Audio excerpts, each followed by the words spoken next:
Bom, pessoal, bom dia. A gente vai falar hoje sobre um tema bastante interessante sugerido pelo Elion Fritz, que nos segue no canal, que é dicas para montar um pequeno canil de pastores alemães de trabalho, um pequeno canil com 3, 4 cães, como ele comentou. Talvez seja um tema bastante interessante para todo mundo. Eu, inicialmente, quando fui ver, eu disse, mas isso é um tema fácil, é um tema que deve ser ocupado, que quem deve ser ocupado deve ser os nossos clubes. A gente tem vários que são bastante especializados em ficar criando conflitos entre si e coisa desse tipo, né? E aí eu fui observar até na nossa imprensa especializada de cães e internet, coisa assim, e eu vi que é uma lacuna que faz bastante sentido até o Elion ter pedido, porque não tem muito material disponível de boa qualidade. E o objetivo é fazer por tópicos aqui, hoje, que a gente vai falar. Não tem muito sentido se aprofundar disso, e também eu não quero que vire uma espécie de consultoria, porque não é o objetivo do canal. Se alguém até quiser esse tipo de coisa, aí a gente contacte por fora. Não é, aqui o objetivo é fazer um negócio de interesse de utilidade pública, tá? Então vamos lá, eu dividi assim, então fica essa pequena crítica construtiva para que se pense, inclusive as pessoas que estão, se alguém for ver dos nossos diversos clubes, depois for assistir o vídeo, comecem a pensar um pouco talvez sobre isso, porque seria uma coisa interessante de se ter, esse assessoramento, digamos assim, para quem está interessado em montar um pequeno canil nesse modelo, tá? Ou mesmo um canil que venha a ser maior depois. A gente dividiu o tema em 3 grandes áreas. A primeira, a parte estrutural do canil. Essa parte é muito importante. A parte estrutural tem a ver com as instalações, com o conforto térmico, com a metragem do canil, o material utilizado. Então, Elion, eu não sei onde é que tu mora, mas se for que nem aqui no Rio Grande do Sul, tu tem até a chance de pegar aquele modelo que acredito que seja mais em conta, aquele modelo de canil alemão, que é uma casota, uma casinha de cachorro de madeira com isolamento e coberto com um canil metálico com telha de grade, e um canil que ele é mais fácil de fazer e acredito que seja com um custo menor. Vai fazer um piso que pode ser desde um piso de pedra, de cascalho, de brita, até um piso bruto de cimento. Vai colocar as hastes de suporte da cerca, vai gradear ele e tem uma casinha dentro que você abre por cima e limpa ela desse jeito. É uma maneira.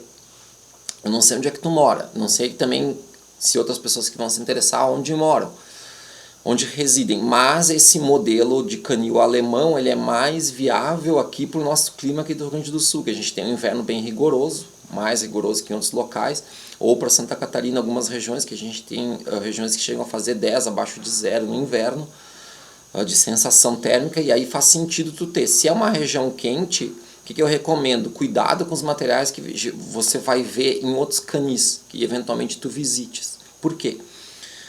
Muita gente usa o arenito, aquele bloco de areia. Tá? Aquilo lá a gente tem aqui no muro de um canil mais antigo, 2 boxes bem grandes que a gente tem em casa, que lá não recomendo porque não é um material bom.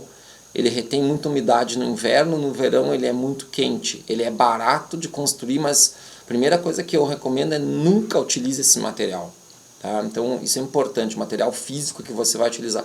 O bloco de concreto, quando ele é vazado no meio, tem aquele isolamento através do ar que fica entre as paredes do bloco, ele pode ser importante, pode ser bom, mas tem que observar bem se a questão solar daí. A questão de orientação e posição solar do canil é muito importante.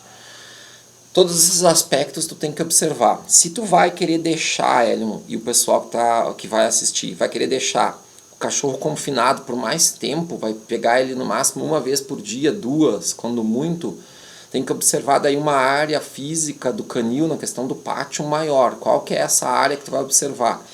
Tu vai pegar 1 metro quadrado, 1,5 m por cada quilo de peso do animal, tá? Então tem que cuidar muito com isso. É a proporção mínima.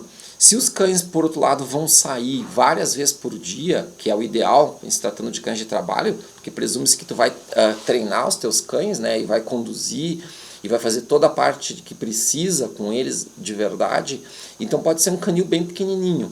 Ah, Leonardo, o que é um canil pequenininho? É um canil de 2x3, de 2x4, incluindo a área coberta, porque daí é só para o cachorro dormir ali mesmo. E depois, uma boa parte do tempo, talvez do dia, tu vai deixar eles nas caixas confortáveis dele para ter essa questão de ficar também na caixa, que é importante, porque depois eles vão precisar sair, viajar e coisa assim. Então, tu tem que pensar daí na tua situação particular específica daí. Isso é questão importante. Então, no material utilizado, a área, a questão da posição solar é importante, a questão do teu clima é importante. Uma coisa muito importante é nunca construir o canil longe da tua casa ou da casa de quem vai cuidar dos cães. Isso é muito importante.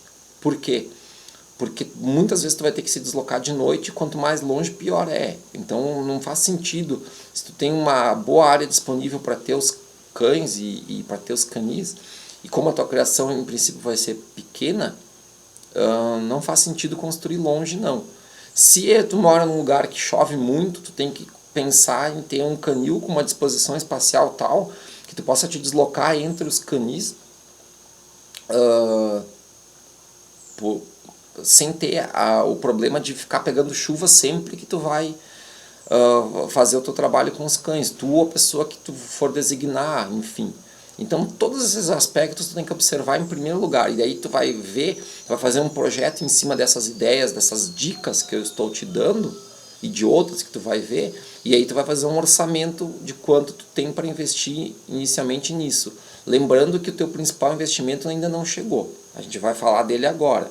Então a parte estrutural do canil é muito importante, tu tem que observar também, é importantíssimo tu ter um lugar específico para guardar material de treino, porque são cães de trabalho, tu vai precisar. É importantíssimo tu ter um lugar que tu possa armazenar ração, esse tipo de coisa, que tenha uma disponibilidade de ter uma geladeira para colocar comida natural para os cães, que isso também é muito importante. São esses detalhes que tu tem que observar de início, tá?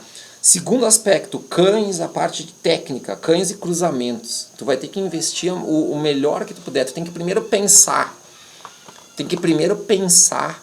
Tá, no quanto é importante. Como tu vai buscar uma criação pequena, tu tem que planejar que tipo de pastor alemão de trabalho tu quer. Tu quer um cão só para vender? Tu quer fazer um nome e fazer um trabalho diferenciado dos outros, diferente do que se tem visto? Daí tu quer um cachorro como a gente faz aqui, o máximo possível livre de linhas gargalo, um cão que tende a ser mais treinável, um cão com um nível maior de agressividade do que o normal. Ah não, eu quero um cão com... Então tu tem que definir essas coisas. A partir dessa definição do que tu vai querer especificamente, ou de que vocês vão querer especificamente, o que tu vai fazer? Tu vai buscar onde tiver esses cães. Não adianta fazer como a maioria faz, de comprar 3, 4 cadelas de tudo que é tipo de criador, e depois o cara vai ver lá na frente, quando começa a entender um pouquinho mais e pesquisa, todos têm linha gargalo, por exemplo, todos têm os mesmos parentes. Então não adianta isso. Se tu mora numa região mais para cima do Brasil e tu comprar de todos os criadores que tem ali ao redor, tu vai provavelmente incorrer no problema futuro de que todos os teus cães vão ter um parentesco alto. E hoje em dia a tendência mundial dos criadores mais responsáveis e que têm um conhecimento mais aprofundado do assunto é evitar isso. Se está buscando abrir o cão pastor alemão por causa de tudo aquilo que eu já expliquei nos vídeos sobre os cães DDR, sobre a história do cão pastor alemão. Eles foram criados, em vários momentos da história se precisou ter um cruzamento, o maior número possível de cruzamento consanguíneo, e isso agora se tornou num ponto que está irreversível. Se precisa usar linhas abertas para reverter isso. Então, essa questão das linhas gargalo, que tem um vídeo que a gente explica sobre cães de trabalho. Vê lá se tu não viu ainda. Então, precisa pensar nisso primeiro, porque a maioria das pessoas compram os cães e depois pensam que querem, só que daí com aquele material que tem não é possível o que querem, então já tem um problema. Então não cometa este erro. Pense primeiro, planeje e só depois execute. E de tempos em tempos tu verifica o rumo que está indo a tua criação, o rumo que está indo os teus cães, como eles são, se apresentam problemas, se não apresentam. Então, tipo de problema é contornável, não é? Coisas desse tipo, tá? Procure pensar nisso. Na parte, então, de cães e cruzamentos, tu precisa procurar os cães certos. Os cães, no caso, são as cadelas. Não adianta tu comprar 4, 5 cadelas de tudo que é criador que tu tem ao teu redor, ou mesmo uma cadela importada. Não adianta. Tu tem que pensar que tipo de cão é, e é melhor tu ter uma cadela muito boa do que 3 cadelas médias. Mesmo que tu faça de início para querer ter, digamos, lucro, que eu acho que é pouco, digamos assim, não é muito útil pensar nisso, especialmente se a criação for pequena. Se a criação for grande e em larga escala, com poucas variabilidades de linha de sangue de fêmeas, tu vai criar igual a 90% dos criadores do mundo todo. Tu vai criar aquele tipo de cachorro que invariavelmente vai ter problemas na idade mais avançada. Então tu tem que pensar nisso, tá? Procurar os cães certos, procurar que tipo de pastor alemão tu vai querer. Ah, não, eu não me importo com isso, eu quero cachorro com muito drive de presa, porque eles vão trabalhar na polícia, que testa os cães com bolinha, vão fazer monjoring, vão fazer trabalho de IGP e o pessoal gosta muito. Então, legal, tu busca esses cães, esses são mais fáceis de achar. Mas isso é uma questão que tu tem que definir. Ah, não, eu quero um cachorro mais agressivo. Então daí vai ficar mais restritiva a tua busca. E tu vai ter que procurar ver o que tem de disponibilidade. Eu prefiro pegar sempre filhote, porque daí tu constrói o cachorro. Bah, Leonardo, não consigo, não sei se eu tenho condições de construir o cachorro sozinho. Então tu vai ter que te assessorar de alguém para evitar cometer erros. Embora muitas vezes quem cometa erros seja bom cometer esses erros, porque tu aprende muito com eles. Se a pessoa tiver a capacidade de aprender com os próprios erros. Isso também não é tão simples. Então, tudo tem que ser primeiro planejado, Elion e amigos, para depois você fazer. Não faz como todo mundo quase faz, ou como uma maioria faz, que decide criar um canil e busca os primeiros cães que encontra, e aí, depois de um tempo, daí começa a ver, quando começa a entender, daí viu o que aconteceu. Então, cuidado. Tá? Planejamento e pensar a respeito, e ter um bom assessoramento se for preciso, isso é importante. Tá? Cães e cruzamentos, então você vai ter que aprender sobre noções básicas de genética, vai ter uma noção básica ou mais avançada de adestramento também, noções básicas de veterinária aplicada para os cães. Na parte de genética, não basta você saber os conceitos básicos da genética clássica que se estuda na escola ou mesmo numa universidade voltada para isso, como zootecnia, veterinária e outros. Não adianta. Tem que saber a aplicabilidade das linhas de sangue, que linhas que você tem e o que você vai utilizar e como combinar elas. Isso é bem complicado. Um bom suporte já é o que a gente disponibilizou em vídeo ali, sobre algumas coisas. A gente vai ainda fazer um trabalho específico sobre todas as linhas do pastor alemão. Aí isso vai ser útil para todo mundo, talvez para ti também. Leonardo, onde é que eu encontro um livro sobre isso específico? Não existe um único livro específico. Todo o conhecimento sobre o que cada linha passa ou não, ele é passado geralmente de forma oral, de forma verbal, entre os bons criadores europeus, entre os ótimos criadores europeus, especialmente os que estão na Alemanha. Então, ou tu vai para lá e procura as pessoas certas, ou tu aprende com quem aprendeu com eles, mas não tem um único sistema em que tu vai aprender uma fórmula mágica para criar. Não existe isso. Então, e todo estudo em cima de linhas de sangue é pouco. O que eu recomendo sempre? Vai criar pastor alemão, vai criar qualquer cachorro de trabalho, tem um centro de adestramento, tem sei lá o que, tem que ter o Working Dogs, gente. Hoje em dia é uma ferramenta indispensável. Tem que fazer um investimento, hoje em dia ele está alto, porque, sei lá, deve estar 80, 100 euros por aí por ano. Não é pouco para nós aqui, com a nossa moedinha ali, né, desvalorizada, mas infelizmente não tem outra ferramenta tão completa que nem ele. Ali você vai ver vídeos, você vai ver os cruzamentos que as pessoas estão fazendo, vai começar a te chamar a atenção uns criadores em relação a outros, e ali tu vai tomando várias diretrizes. É uma ótima ferramenta. Qualquer criador, treinador, pessoa envolvida com cães seriamente, tem que ter o Working Dogs, não tem como não ter. Então, prepare esse investimento também, tá?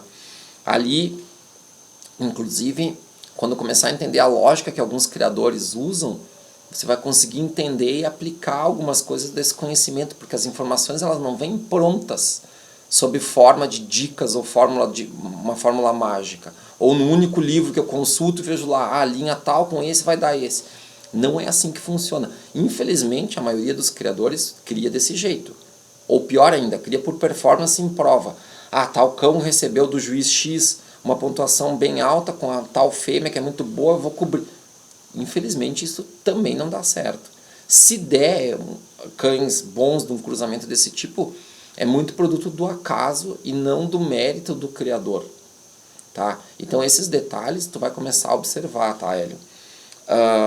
Cães cruzamentos. A terceira parte que eu divido é a parte técnica do criador. Tu vai ter que estudar, Hélio, tu vai ter que buscar informações preciosas com quem pode te dar, tanto na questão de treinamento dos cães, porque lembra do vídeo que eu publiquei lá, cão de trabalho que não treina, independente do trabalho que for, não é um cão de trabalho.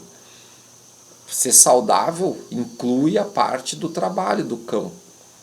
Se o cachorro é perfeito de saúde física, perfeito de chapa e tal, e acontece de cair um galho de árvore na frente dele, o cachorro se assusta, leva 30 segundos para se recuperar, isso não é um cachorro saudável, um cachorro que tem algum problema da parte mental, aí tem que se observar. Por que é? O cão inabalável, aquele que não se abala com nada, esse também é um problema, porque geralmente esse tipo de cachorro não tem ouvido por dono quando você chama, tá? Ele tem mais drive do que inteligência, e quando tem mais drive que inteligência também é um problema. Então todas essas questões, tu tem que buscar as informações corretas. As informações corretas que tu vai conseguir digerir. Não adianta pegar também alguém ultra técnico, que vai te passar um monte de coisa que tu vai observar que depois ela não é útil para ti. Tem que ser informações que tu possa, nesse teu momento, se utilizar delas. Tem uma velha máxima que eu digo aqui. Eu tenho, às vezes, algumas pessoas vêm aprender treinamento comigo, por exemplo, só para te citar um exemplo, tá? E aí a gente faz uns cursos voltados especificamente para a necessidade daquela pessoa. A maioria dos que vem sempre vem com a ideia, quanto mais conhecimento melhor, né, Léo? O que tu acha? Errado, eu digo. Por quê? Simples. Depende do que tu sabe fazer com o teu conhecimento. Se tu tem grande habilidade, tanto intelectual como habilidade de colocar aquilo de forma material na prática depois, quanto mais conhecimento melhor. Aí sim, é verdade. Se tu não tem essa habilidade, ou não consegue nem reconhecer o quanto de habilidade tu tem ou não, eu digo qualquer pessoa, não tu, tá, Hélio? Não adianta pegar e pensar que isso é verdadeiro. Te dar outro exemplo. Tem um ótimo treinador, fulaninho da Finlândia, só que o cara não fala inglês, ele veio pra cá e vai treinar. O que adianta tu treinar com o cara? Nada, a menos que tu fale finlandês, que é a única língua que o cara se comunica. Então, as pessoas aqui no Brasil têm tendência a achar... tem algumas verdades que não são tão verdades assim, que se replicam nas pessoas. Como é que tu vai buscar uma solução para um problema do teu cachorro? Tu tem que buscar, por exemplo, um grupo de treino que tenha um mentor intelectual nesse grupo, que dirija bem o grupo, que tenha tido resultados já, e que mais do que isso saiba passar o conhecimento dele, porque não adianta resultados, o fulaninho foi para não sei quantos campeonatos, ganhou isso, e aí o cara retém as informações e quando passa errado, tá cheio de gente assim. Então tu tem que procurar te assessorar de boas pessoas por perto, porque tu vai ser importante, porque tu não cria uma raça que é para luxo ou só de companhia, que daí pode ser que qualquer cachorro fica mais adaptável para essa função, digamos assim. Não estou desmerecendo essas funções, mas quando se trata de um pastor alemão de trabalho, a coisa é mais embaixo. Por isso que eu te perguntei ali no canal, né? Eu perguntei, é pastor alemão de beleza? Porque se fosse de beleza, a demanda é outra. É muito mais fácil criar e colocar em competições um pastor alemão de beleza do que um de trabalho. Então, mesmo agora que depois vai vir a questão do IGP pro cão de estrutura, vai se tornar obrigatório, já é nível 1, para ser um VA, e depois vai se tornar obrigatório mais adiante o nível 3, que vai equiparar o que é o padrão alemão. Mesmo nessa hora, a gente sabe que a maioria dos pastores alemães de estrutura, por exemplo, vai fazer a prova de GP num nível mais baixo que um cão de trabalho. É normal. O anormal seria o contrário, e daí tem que ver por que seria, né? Então, só para te dar as dicas, eu estou dando pinceladas. Não é uma coisa assim muito baseada é muito baseada na minha observação do que eu vi já e da nossa própria experiência aqui. Não é uma coisa assim também que é tão fácil fazer dicas, assim, coisas proveitosas, porque pode ser que a maioria das coisas que eu falei aqui, tu e as outras pessoas já saibam, daí não vai ter muito sentido o vídeo. Não acredito que seja isso, tá? Então, bem importante isso, esses aspectos todos. É muito importante tu ter um assessoramento próximo de ti que te auxilie, tá? Tanto da parte de treino, não tem nenhum treinador bom, daí tu vai ter que ir pro treinador mais próximo, não tem jeito, sabe? E alguém que consiga te passar. Esse aspecto que eu falei ali do conhecimento é uma questão bem interessante, assim. A gente tem um problema hoje no Brasil, não é de agora, é de algum tempo para cá, que tem muito conhecimento técnico propagado por treinadores que vieram de fora, muita gente que replica isso, pouquíssimas pessoas que pensam que estão fazendo, e além de tudo, quando pensam a respeito, muitas vezes não entenderam o porquê e a lógica daquela metodologia, daquele sistema de treino que estão utilizando. Por que eu estou falando de treino? Porque tu vai ver daí, vocês que vão tentar montar canil, querer montar canil de pastor de trabalho, não tem como tu ter um cão de trabalho que tu não pratica adestramento com eles. Então são coisas que andam juntas. Aí é mais complicado. Aí precisa ser pensado tudo que tu tem disponível na tua região. Eu tenho essa pessoa que faz isso, eu tenho... Então, isso já é um bom começo. E aí tu tem que ver onde tu vai buscar a tua matriz inicial, ou as tuas duas matrizes iniciais, e depois ver com que cães são compatíveis. Aí depende de que tipo de pastor alemão de trabalho tu vai querer criar. O tipo que todo mundo cria, o tipo mais como a gente cria aqui, que é um tipo diferente de pastor, que já é para ser um padrão mais parecido, digamos, com o que o pessoal da RSV faz. Então, tudo isso, tu tem que observar isso. A questão também, o pastor alemão de trabalho tem que ser um cachorro que tu olha e diga que ele é bonito, não pode ser um bicho horroroso. Tem essa questão também? Tem, eu acho importante sim, porque daí o pastor alemão tem que chamar a atenção por ser bonito. Aí o que é um pastor alemão de trabalho bonito, Leonardo? Além de seguir a questão do padrão da raça que tu tem que ler e tem que saber, ele tem que ser um cachorro bem pigmentado, ele não pode ser um cachorro, por exemplo, com um olho claro, que nem uma amêndoa clara, porque daí isso já é um problema. Então, tu vai começar a observar detalhes. A movimentação do cão de trabalho também é importante, não tem que ser um galopeador ou um trotador, tem que ser um galopeador, mais do que um trotador, mas ele tem que ter fluidez no movimento, tu tem que denotar energia quando ele se movimenta. É importante tu ver os filhotinhos se movimentando, aquela movimentação energética do filhote. Isso aí é um critério meio subjetivo, que um olho treinado reconhece, então tu vai ter que ir atrás disso.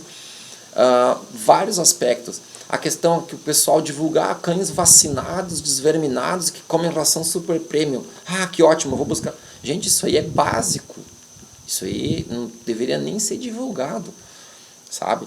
Tu vacina os cães? É óbvio que tem que ter. Mas eu vou verificar. Sim, verifica, mas assim, não pode ser uma propaganda do teu canil que tu faça isso. Porque é normal, é óbvio que tem que ter. Cães radiografados.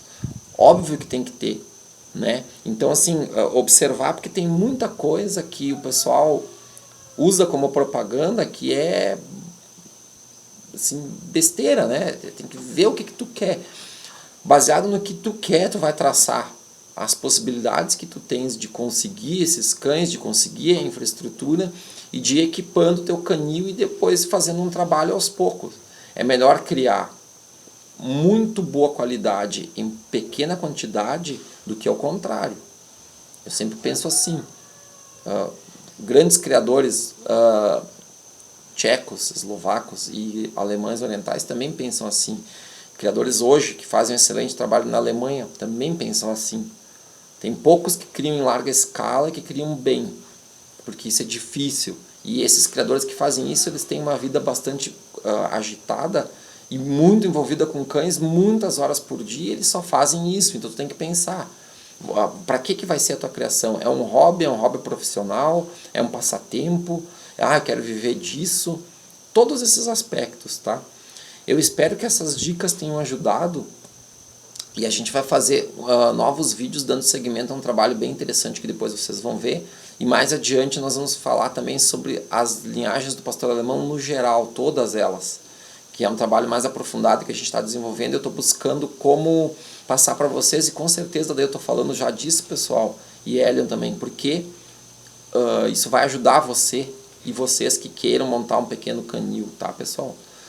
Por hoje era só, espero que tenha gostado, e daí a gente continua mantendo contato pelo canal ou através de alguma rede social, tá? Bom domingo para todos, um abraço, tchau!